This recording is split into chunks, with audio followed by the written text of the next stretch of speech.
Getting to Yes, Negotiating Agreement Without Giving In. By Roger Fisher, author, William L. Ury, author, Bruce Patton, author. Summary: Getting to Yes is a handbook for having successful negotiations that teaches everything you need to know about resolving conflicts of all kinds and reaching win-win solutions in every discussion without giving in or making the other person unhappy. My wife and I often talk about how much the world has changed in the last few decades. Just look at house designs and you can see the transformation that society has gone through in the way families interact with each other, for one. And although it might seem like a while ago, it wasn't too far in the past that most arenas of life were controlled by just one person. They were the only ones making the decisions and didn't have to even talk to anyone else to move forward in whatever way they felt was best. Today, it takes multiple people to make all kinds of choices, whether in a family, business, or another realm of life. That means we've got to negotiate to come to solutions that are beneficial to everyone involved. Which isn't always easy. Thankfully, we have the timeless book by Roger Fisher, Getting to Yes, How to Negotiate Agreement Without Giving In. Although it was written in the late 1980s, its tips on coming to agreements in all aspects of life are still applicable and will lead to success today. These are the 3 most memorable lessons I got out of this book. Remember that you're always negotiating with other human beings who are just like you in many ways. Don't come into a discussion with the solution you want. Consider all options to reach a win-win outcome. Prepare well and all your negotiations will go well. Let's get right into these ideas and see how much we can learn. Lesson 1. Everybody that you negotiate with is a human being, just like you. Although it would be nice, conversations are never a simple discussion of facts by 2 people who are completely rational. In reality, you're always dealing with 2 different sides to the story, 2 separate interpretations of reality. It's important to remember that whoever you're dealing with brings their own values, emotions, experiences, and personalities to the negotiation, and so do you. That'll make it at least a little easier to try to recognize when you're not on the same page.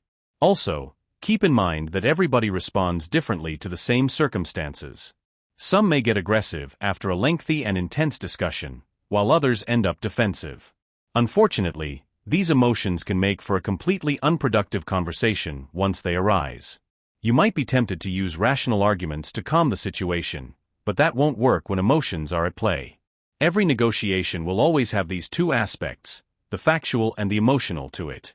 While it's impossible to separate them, it's important to recognize each and the potential they have to make things difficult. This means addressing and working through intense emotions like fear or anger. You'll need to have empathy, listen well, and consider the other person's viewpoint if you're going to come to a satisfactory resolution. Lesson 2. If you want to reach a win-win outcome, you must consider every option instead of focusing on one solution. Think of the last time you had to negotiate with someone. Did you go in with a clear picture of what you wanted?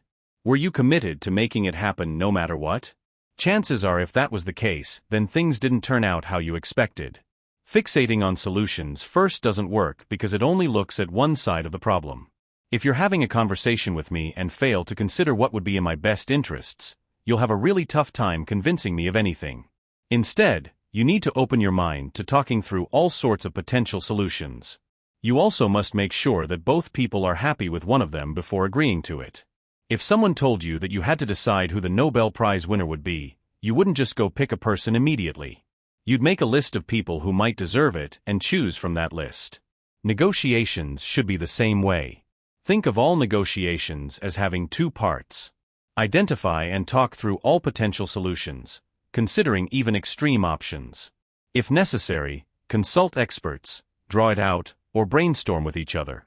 Agree on the solution that best meets both of your needs. Lesson 3. The best results come when you prepare for your negotiations well. To get ready for a negotiation, you have to learn as much as possible about all aspects of what you're about to get into. Compile all the information you can and review it carefully. You need to know about the people and the context of the situation to prepare well. Consider what the other person's values are. What are their goals and interests?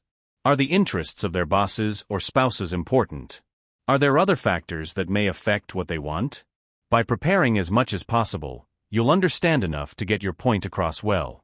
You'll also significantly increase the chances that you'll come to a fair conclusion for both sides. If you're unprepared, you'll probably end up wasting your time arguing due to unforeseen emotions, prejudices, and assumptions. You also must consider the logistics of your discussion. Where will it happen and at what time?